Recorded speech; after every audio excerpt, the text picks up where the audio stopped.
يا أيها الذين آمنوا لا تخونوا الله والرسول وتخونوا أماناتكم وأنتم تعلمون واعلموا أنما أموالكم وأولادكم فتنة وأن الله عنده أجر عظيم.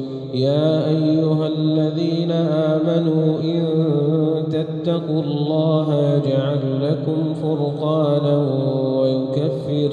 ويكفر عنكم سيئاتكم ويغفر لكم والله ذو الفضل العظيم.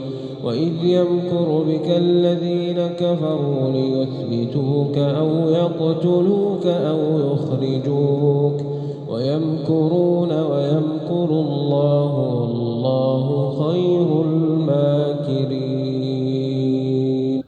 وإذا تتلى عليهم آياتنا قالوا قد سمعنا لو نشاء لقلنا مثل هذا إن هذا إلا أساطير الأولين.